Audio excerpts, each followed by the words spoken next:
State issue 1 completely failed on Tuesday, August 8th, in a vote of 57 to 43 against it. What does this mean moving forward in the pro-life fight? And how does this affect the Abortion Ballot Initiative that'll be on the ballot this November in the state of Ohio? We discuss all of this and more on today's show.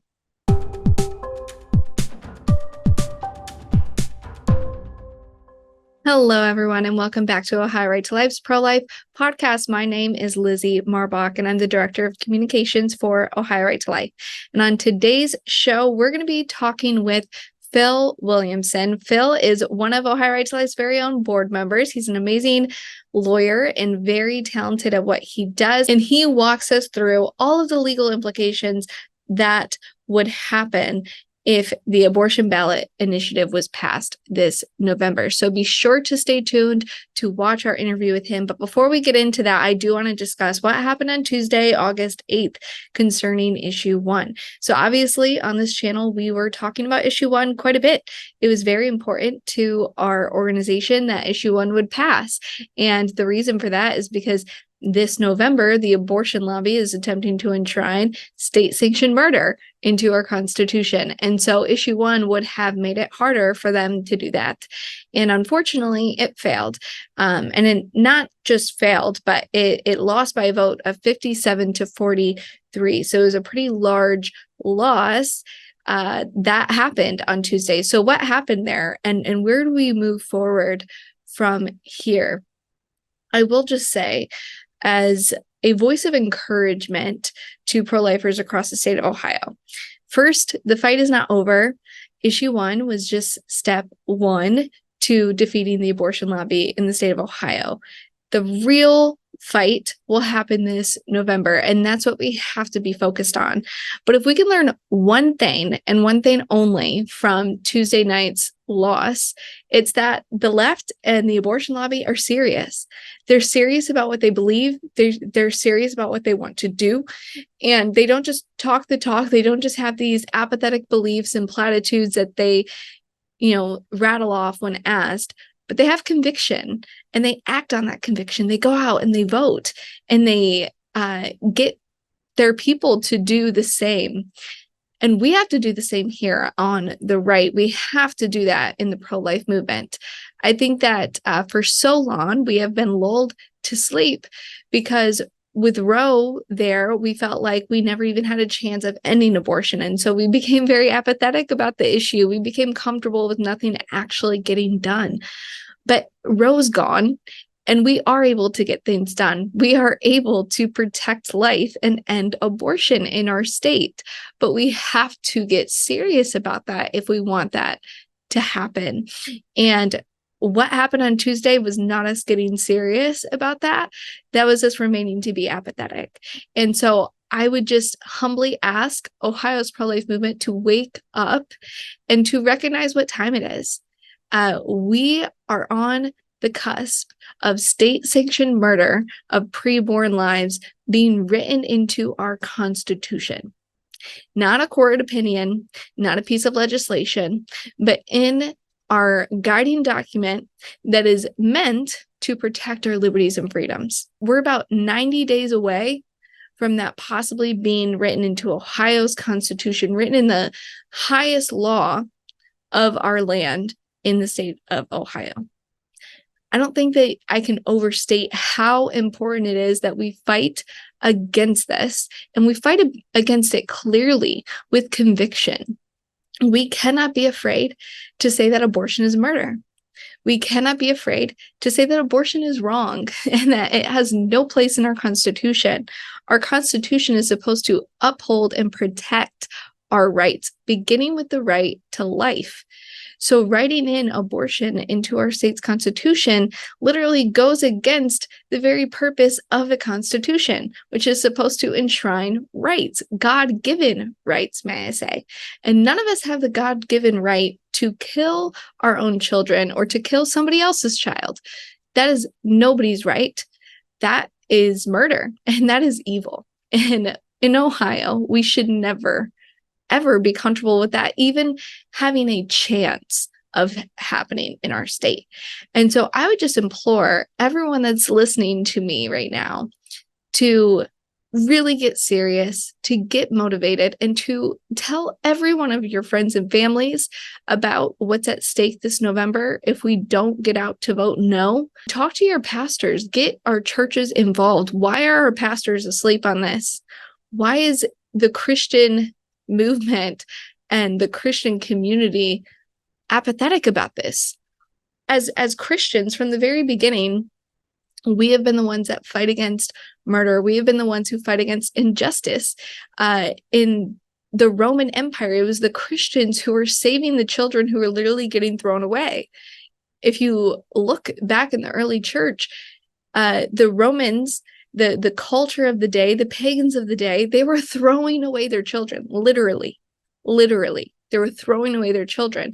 And it was the Christians who rescued those children who were thrown away. We answered the call at risk of being burned alive in the street and used as a candle. So as Christians in 2023 in Ohio, I think that if our predecessors in the early church had enough courage to risk death to protect those who are being stumbled away to the slaughter, I think that we can risk voting in an unpopular way in order to save human life. I think that it's important enough that we can risk that. We can risk unpopularity in order to protect life. And so I would just ask that every pro-lifer gets serious, and every single person under the sound of my voice shares this message to everyone that is in your family in Ohio, all of your friends in Ohio, and just put on your social media, share, go door to door, do phone banking, get involved. But we need you to make your voice heard, and we need you to go out in November and make sure that everyone that you know also does the same, because this is not a matter of politics. This isn't a matter of disagreement. This is a matter of right and wrong. This is a matter of life and death. But be encouraged, because just because we lost on issue 1 does not mean that we will lose in November. This is an opportunity. This is an opportunity for us to lean on God, show that we trust Him, and do the right thing. Results belong to God. Duty is ours. Results belong to the Lord. That should be our mantra. We should never fear the results of what happens when you do the right thing. We should just trust in the Lord that we can do the right thing, and He will bring through what needs to be done. And so I would just encourage everyone to go out, see this as an opportunity in moving forward, and a judgment that, hey, we were too quiet about this issue. We were too lax about this issue.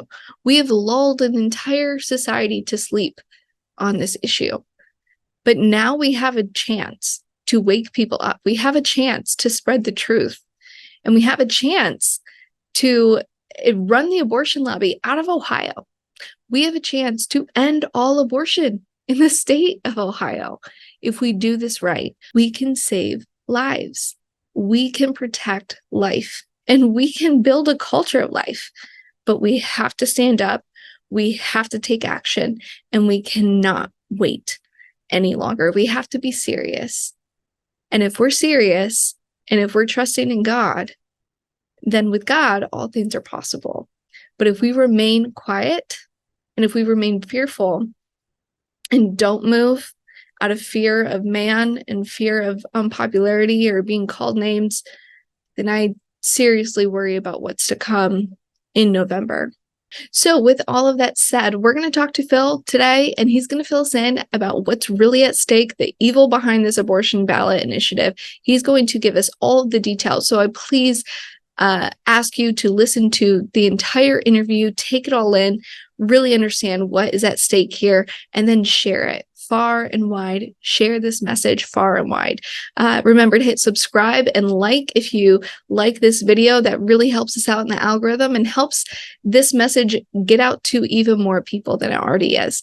So thank you so much for watching, and let's go ahead and get into this interview. Oh, Phil, thank you so much for joining us today. We really appreciate you taking the time. And obviously with the impending November ballot initiative that will be taking place this fall. We want to get to the bottom of what's actually going to be on the ballot, what the legal implications are of this proposed constitutional amendment. So do you mind just taking a second to introduce yourself to our listeners and kind of just explain your legal background? Sure. So I am, first of all, thanks for having me. Glad to be here and get a chance to walk through this November ballot initiative and hopefully help folks understand what's going on. My name is Philip Williamson. I'm a lawyer at a large law firm in Cincinnati, Ohio. Before joining the firm, I went to the University of Virginia for law school. I spent 3 years as a professional nomad, clerking for 3 federal judges, Levinsky Smith on the 8th Circuit in Arkansas, Amul Thapar when he was still a trial judge in the Eastern District of Kentucky, and Ray Kethledge on the 6th Circuit. Spent time as a Blackstone Fellow with Alliance Defending Freedom, John Marshall Fellow, and James Wilson Fellow. So I lived in these legal circles and been studying pro-life issues for basically the entirety of my legal career. Awesome. So then you definitely know what you're talking about when it comes to the law and it comes to the legal implications that come from pro-life or pro-abortion laws that get enacted. So could you just kind of break down a little bit of just the surface level reading of this constitutional amendment that the abortion lobby is trying to put into our Constitution? Because for an average Ohioan, when they walk into the ballot box and they read this constitutional amendment to vote yes or no on it, they've worded it in very vague terms, very just sly language that an average voter wouldn't really understand the implications that would come from that. They would read it, and if they're somewhere in the middle, pro-choice, they might not understand the extremity that this would bring. So starting with the abortion issue from the constitutional amendment, could you just break down, if this would be passed, what would that mean for the issue of abortion in Ohio?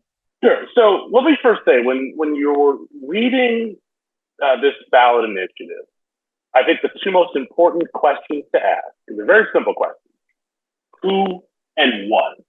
And if you ask those 2 questions for kind of each section of the amendment, the whole thing will make a lot more sense. So the abortion part of it kind of tees up in Section 8, first section, which states that every individual has the right to make and carry out one's own reproductive decisions, including but not limited to decisions on contraception, fertility treatment, continuing one's own pregnancy, miscarriage care, and abortion. So right up front, we know this amendment is supposed to guarantee abortion rights. And this is the first place where you see our friends on the other side being deceptive. And that is, they give you a list, right? Contraception, fertility treatment, continuing your pregnancy, miscarriage care, and abortion. And the idea is to make you think that you have to say yes to abortion in order to say yes to other things on the list.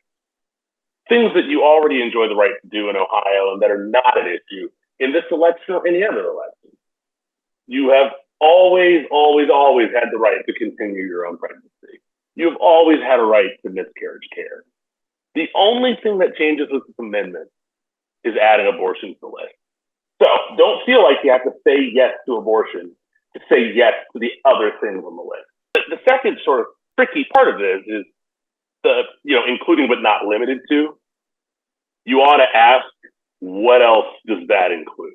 Yeah. So as you're saying that they have this deceptive list to make Ohio voters think that in order to enshrine the right to carry out one's own pregnancy, you also have to enshrine the right to abortion, that the 2 go hand in hand.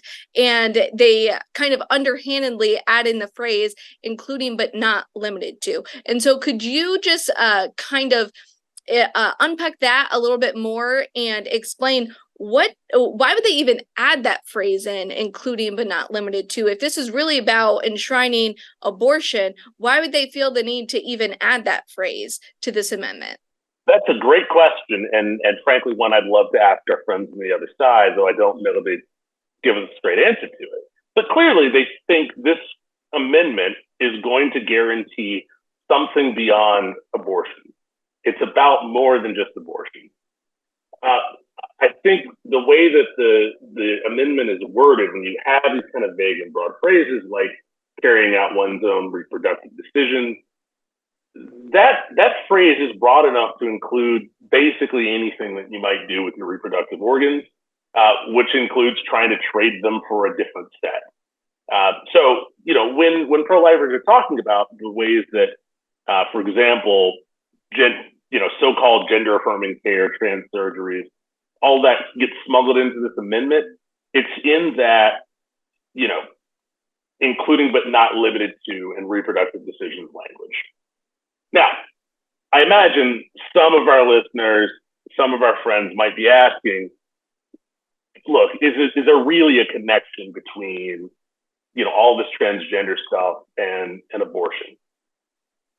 This is where the law comes in, and our friends on the other side have believed that these things are connected for the last almost 60 years. For that, if you'll indulge me, we'll take just sort of a brief history of legally how we got where we are now. So in the 1960s, there was a case in the United States Supreme Court called Griswold versus Connecticut. And the issue in that case was whether a state could ban contraception.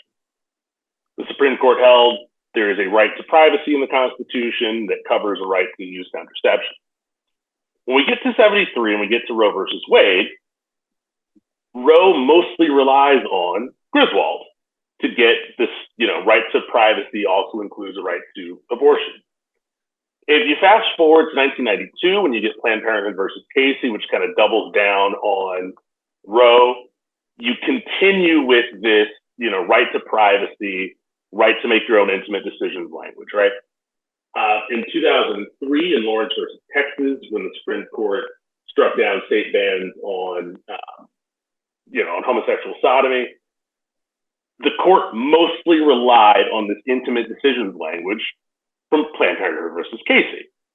When you get Obergefell legalizing same-sex marriage, it's relying on Casey and on Lawrence.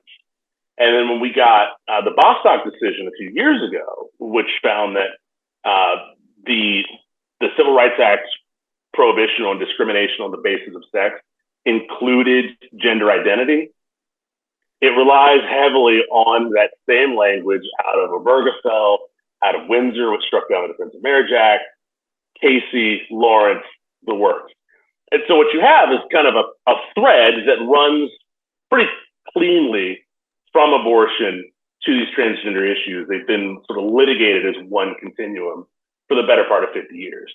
Okay. And so honestly, you're the first person that I've really heard bring that up. This tie that's been very apparent between the two issues over the last century, through the Supreme Court decisions, that the various decisions that they've ruled on, since the Griswold decision and then carrying on. So I haven't really heard much about that and bringing up that connection, which is really interesting because, like you said in the beginning, when you mention, reproductive decisions, obviously, if you're changing out your reproductive organ for a different reproductive organ, or at least attempting to do that, or if you're even just taking a hormone to suppress your reproductive organ from operating correctly, or to change it in any kind of way, that would affect it as well. I think it's pretty obvious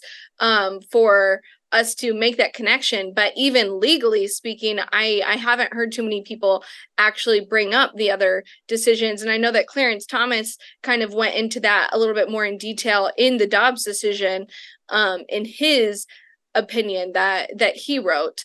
But as far as, so this would enshrine abortion, this would possibly enshrine the right to gender ideology and whatever medical care, we'll call it, that would come along with that. But this would also enshrine both of those things for not just adults, but also minors, correct? Because in the word that you mentioned in the beginning when reading the language, it begins with saying individual. And so could you just explain a little bit more about that? Because what we've heard the left say is that the term individual doesn't automatically mean child, and that the law assumes that it's talking about an adult when you're making these provisions in a constitution. But is that the case? Would the law actually assume that this is only for adults, or would the court interpret this constitutional amendment to mean children and adults?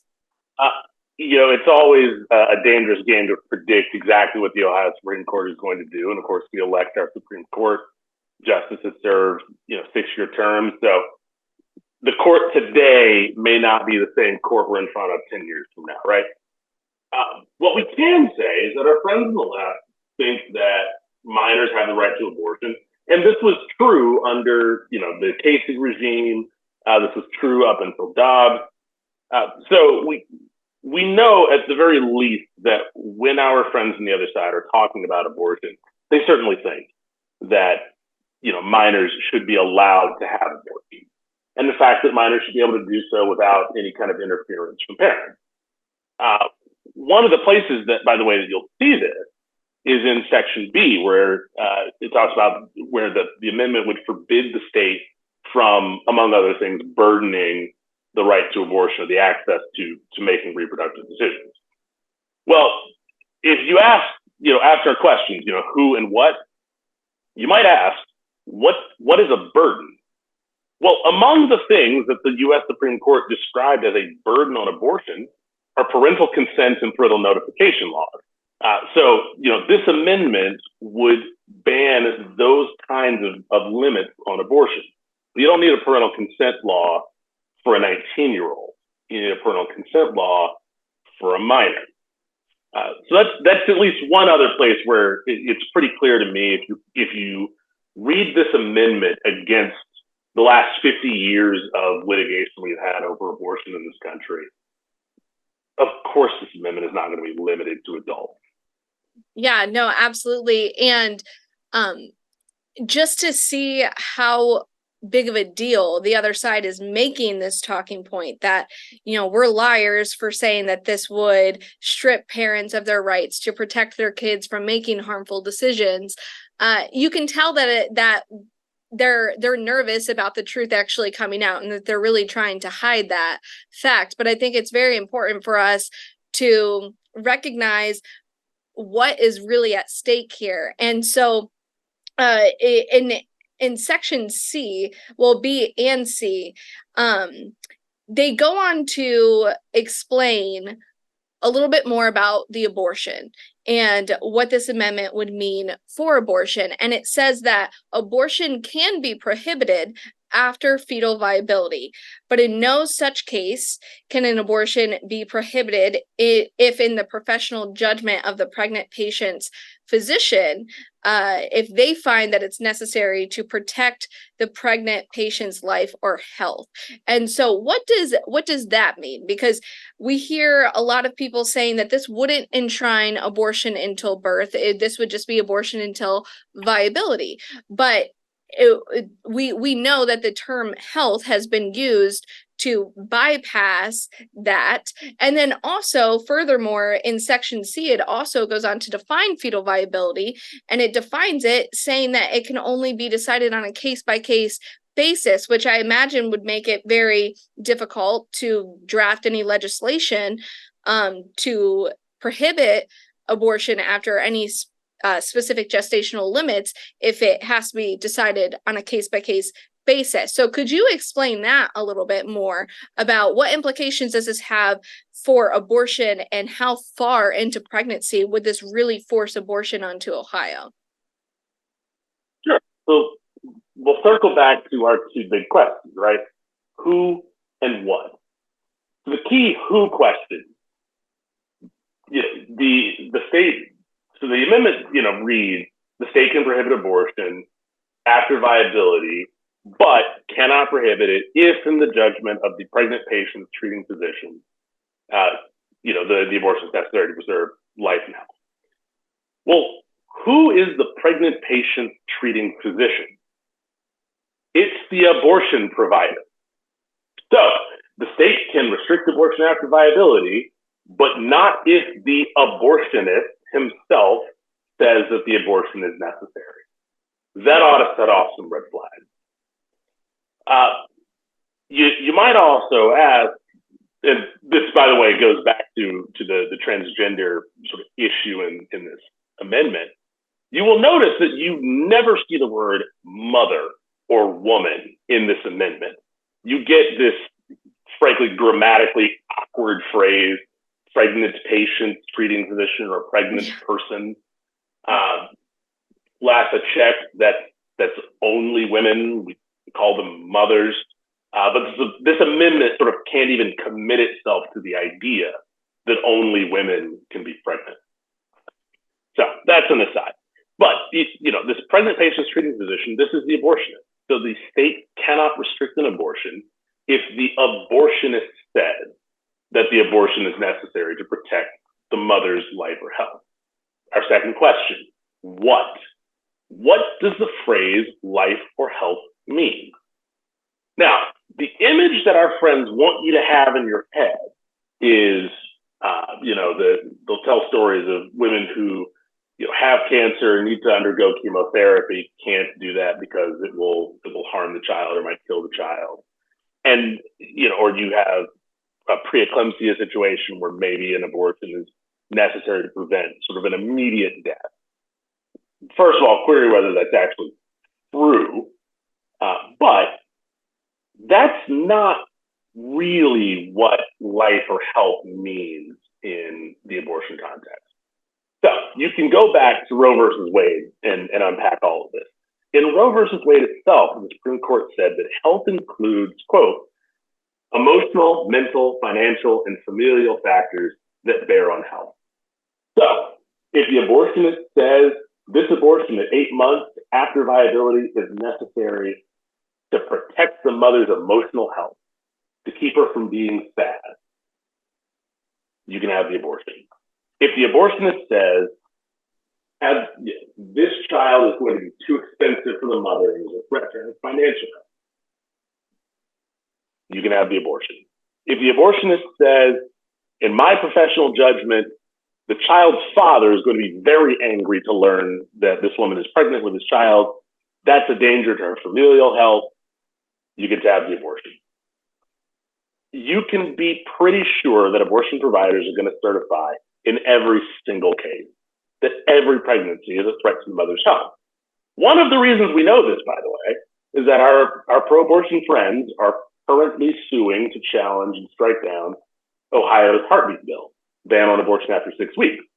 One of the arguments they made in court is that abortion is safer than carrying a baby to term.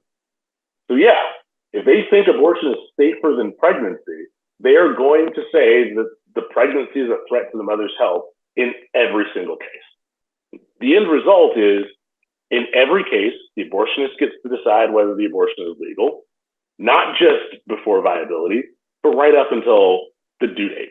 Yeah, no, it's so crazy to think that essentially state-sanctioned murder could be in our Constitution, and that they're trying to be so vague about the language so that they can purposefully sneak that into our Constitution. Highly recommend that every Ohioan, before you walk into the ballot box to vote in November, that you would take time to read the amendment and think about the legal implications that could come from this. We've talked about the term individual and how that makes it so that it's either an adult or a child, and that would completely remove parental consent or any kind of parental power to protect your child from making harmful decisions. A parent would be just completely cut out of this issue with the term individual. We've talked about how this also would affect the transgender issue and gender ideology, where children would be able to get sex change surgeries or harmful hormone blockers like Lupron that have been known to sterilize children, that they would have access to these things behind their parents' back or even with their parents' consent. That would be enshrined into law, that they would have the right to get those. We've also talked about how this would enshrine abortion all the way through 9 months. One of the last things that I want to talk to you about concerning the legal implications of this is also in Section B, number 2. So it talks about how not only is the woman or pregnant patient, like they want to call us, not only are they protected to get abortion or transgender surgery or anything like that, but it also says that any person or entity that assist the woman in getting these surgeries would be legally protected as well, that they would have a right to legally assist the woman or child in getting these. And so what are the implications that come from Section B, number 2? Would that mean that an abuser who, let's say a 23-year-old guy that's dating a 16-year-old girl behind her parents' back and he gets her pregnant, would he now legally be protected to take her to a Planned Parenthood and force her to get an abortion behind her parents' back? Would he now have that legal protection as well? So I want to take sort of one quick step back, because I think we need to unpack the burden language a little bit. This is one of, I think, the two kind of trickiest parts of the amendment. So Section B says the state cannot burden, penalize, prohibit, interfere with, or discriminate either a person who's voluntarily exercising the right to make a reproductive decision or against a person or entity that assists an individual in exercising that right. We've got to ask the question, what is a burden? We are not writing on a blank slate. In the 50 years since Roe versus Wade, we have described as burdens on abortion, parental consent laws, parental notification laws, waiting periods, which are critically important. Nearly 2/3 of women report feeling pressured to abort. And a waiting period is all about giving a woman a safety valve from that pressure. 24, 48, maybe 72 hours between asking for an abortion and getting the procedure. It's a chance to stop, to think, to consider options, to have a way to say no to immediate pressure to, take care of it, or whatever euphemism you want to use. That's considered a burden on abortion. That's off the books if this amendment passes.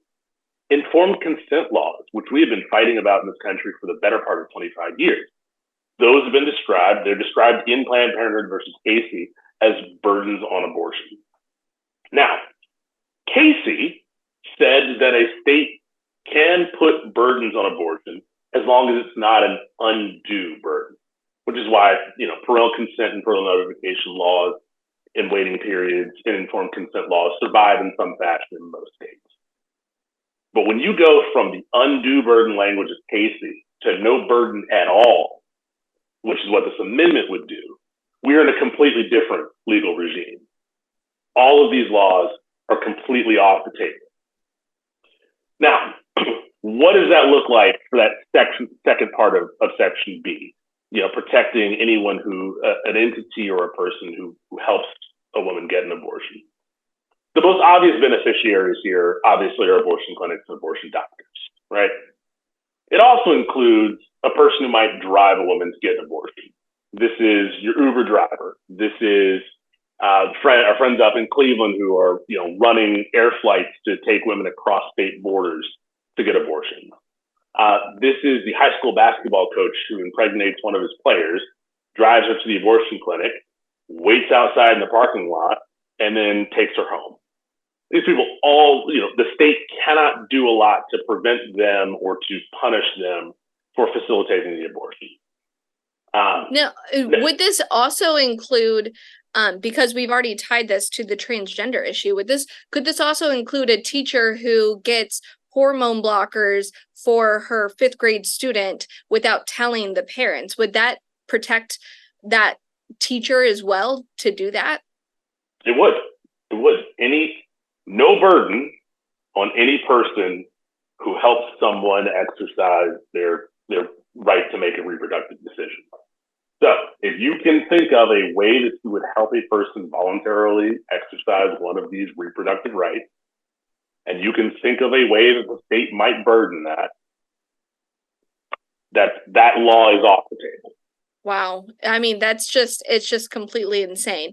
So just to recap, so this would make abortion legal through all 9 months of pregnancy, 0 restrictions. This would strip any current pro-life laws that are enacted to protect the woman and the preborn child. Any kind of laws that are currently in place would be removed due to that term burden. This would also enshrine the right to sex change surgeries and hormone blockers or hormone replacing drugs. And this would also protect anyone who is helping a person get those, whether that person is a child and the person helping is an adult or not. So have I missed any other implications that are in this amendment if it passes, or is that I hate to use the term, is that pretty much it? Because that's a lot that this would pack in and completely, I mean, that would fundamentally change Ohio. But is that everything that this constitutional amendment would do, or is there anything that we're even missing from that? So I think there are 2 other things that's important for people to know. The title of this amendment is the right to reproductive freedom with protections for health and safety. And that protections for health and safety piece it's not just, deception or hiding. That part of the title is an out and out lie. And to see that, let's go back to Section B. That first part says the state shouldn't directly or indirectly burden, individuals exercising the right to reproductive decisions unless the state demonstrates that it is using the least restrictive means to advance the individual's health in accordance with widely accepted evidence-based standards of care. All of that legalese on the back end sounds great. Least restrictive means sounds sort of law-like. Advancing an individual's health seems like a good idea. Evidence-based standards of care sounds great, right? That section is meant to do the exact opposite of what you think. That phrase, least restrictive means to advance the individual's health in accordance with widely accepted evidence-based standards of care, is actually meant to gut most of the health and safety restrictions we already have on abortion clinics. Most pro-life states have some basic set of rules for abortion clinics to follow. We're talking about things like you have to sterilize your equipment. You need hallways and doors that are wide enough to wheel a gurney through. Because when you are performing a delicate procedure like an abortion, sometimes things go wrong. Sometimes you have medical emergencies and you need to get a person out of the building, into an ambulance, and to a hospital. Well, you can't wheel a person out of the clinic if the door's not wide enough for the hospital bed, right?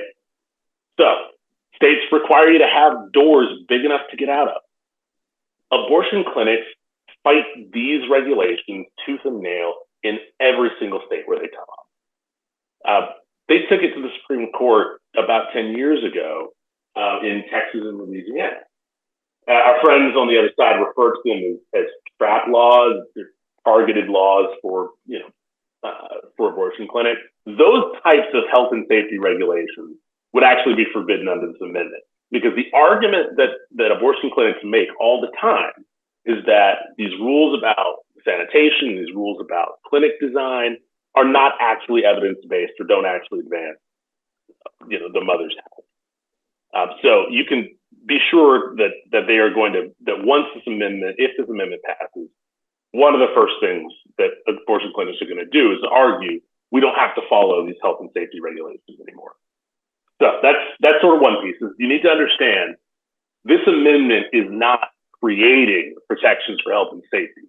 It's actually meant to get rid of most of them. And they're hoping that you don't know what the language in Section B actually means.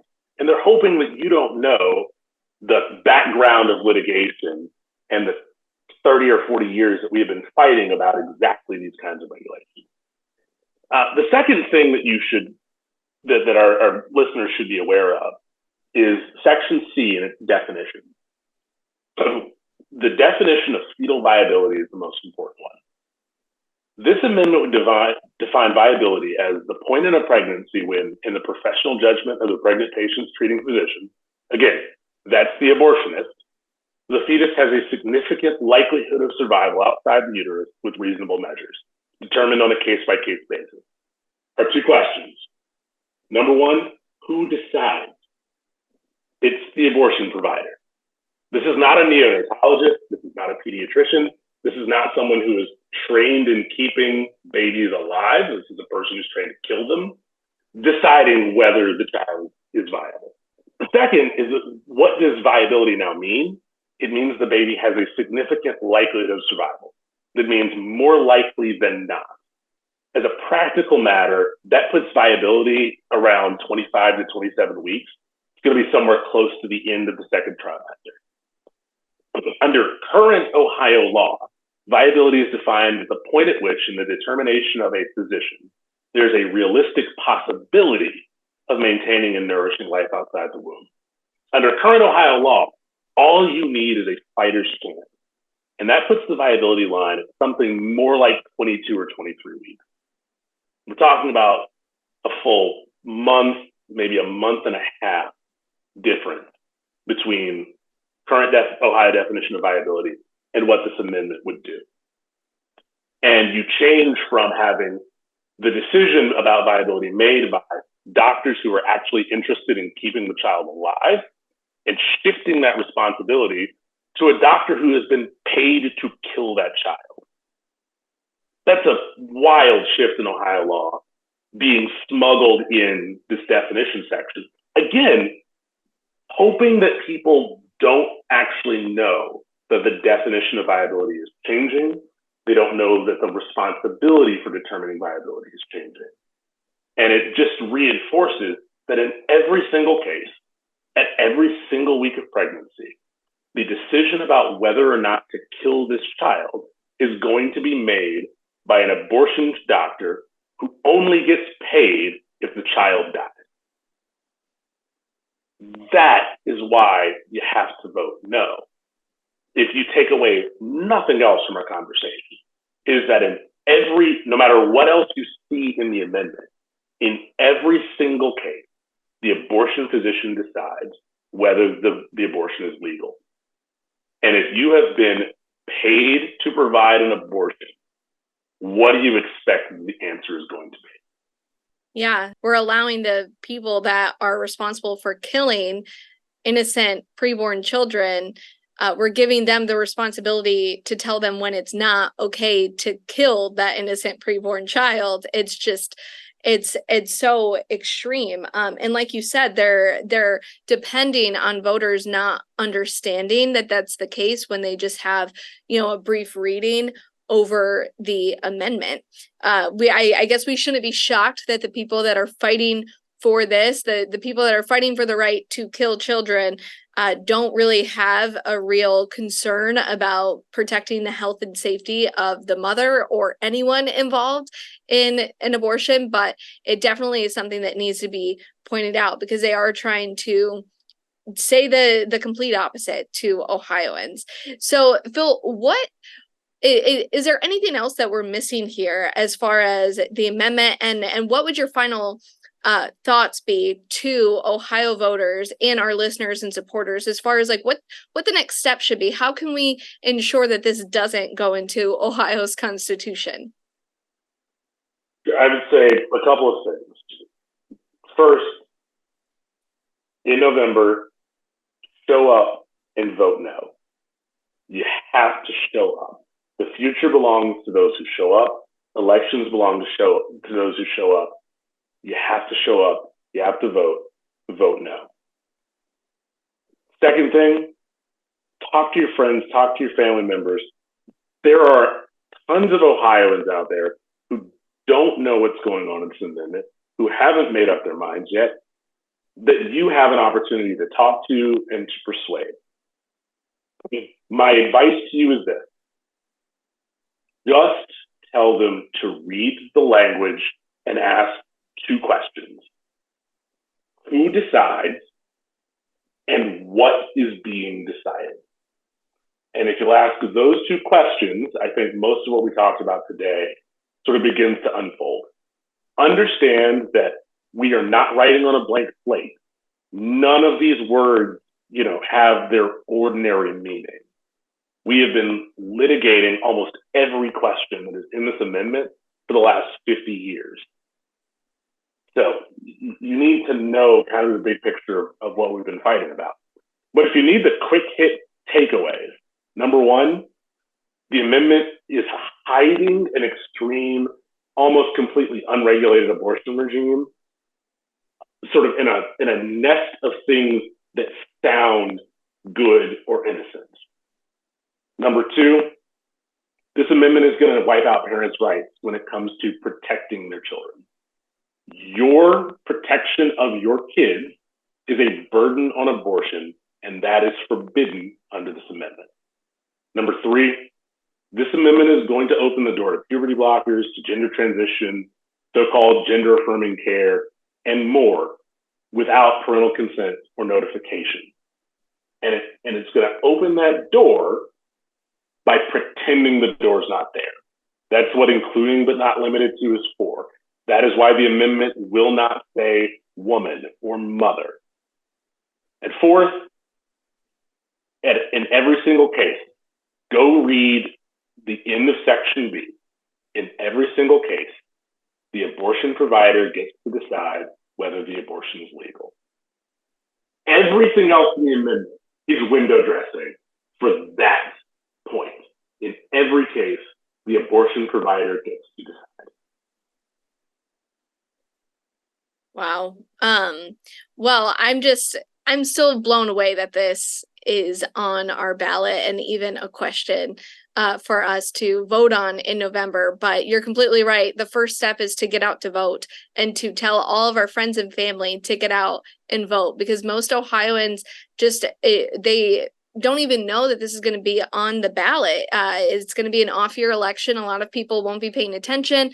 They'll just be going about their year trying to stay away from politics before the messy presidential primaries take place. But this is not a time where we can stay away from politics. We have to really look at what is going on here, because this isn't just about politics, right? I mean, the abortion issue and the transgender issue, I mean, it's so far beyond politics. It's a cultural issue and it's a spiritual issue, and it's really one that we have to get involved in. It's a very serious thing that we can't be complacent or apathetic on. My last question that I would have is just, so let's say worst case scenario is this does get passed. What would our next steps be from there? Do we even have any hope of challenging this to the Ohio Supreme Court, or are we done for if this gets enshrined in our Constitution?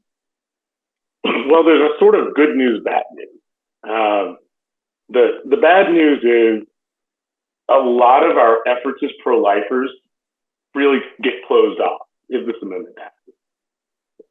Frankly, the sort of good news out of yesterday's election result is that we can move for an amendment. We can work for an amendment to overturn this one at that same 50% margin. We as Ohioans still have the power to vote. We still have the power to propose constitutional amendments.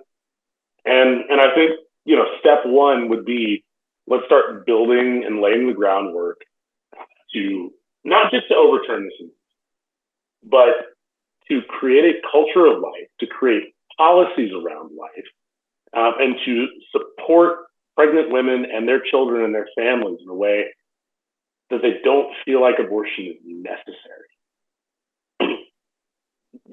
One thing to remember is that in every abortion, every attempted abortion, every unplanned pregnancy, you're often dealing with a woman who is frightened, who is isolated, and so much of the abortion regime is about sort of tightening the screws on a woman who already feels frightened and alone, to pressure her into a quick, panic-driven, crisis-driven decision.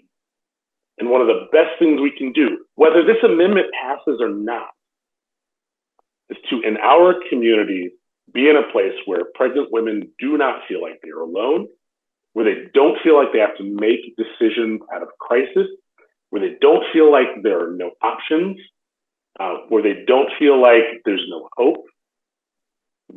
We as pro-lifers, we are pro-life because we think life matters, because we think even on its worst days, life is worth living and it's worth protecting. And that is something that we can push regardless of what happens in November. It's something we must push regardless of what happens in November. So show up in November and vote. But even more important than that, show up in your community. Be people of life, be people of love, be people of hope in your community. And then show up at the polls and vote in November. Amen. Well, I completely agree with everything that you just said. And Phil, do you mind just letting our listeners know where they can stay up to date with you or anything, any work that you're doing? I know that you've been involved in Cincinnati Right to Life and really helping them out and their work that they're doing there. So could you just tell everyone where we can stay up to date with the work that you're doing? A lot of my work is behind the scenes with Ohio Right to Life. So probably the easiest place is to follow Ohio Right to Life, Protect Women Ohio.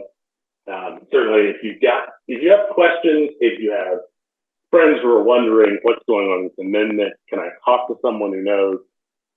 Yeah, our friends at Ohio Right to Life know how to get a hold of me, and you are welcome to shoot me an email, call me and ask a question.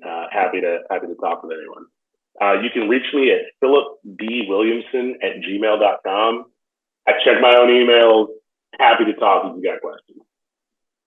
Awesome. Well, thank you so much, Phil. And it's a privilege to be able to work beside you at Ohio Right to Life. And I know that you're an amazing fighter for the preborn. So I really appreciate you taking the time to talk with us today and just really lay out the facts, because there's so much misinformation that's been going around about this amendment. So hopefully this episode will help clarify some of that confusion that's going around. But yeah, thank you so much. And we really appreciate you taking the time. My pleasure. My pleasure. Awesome.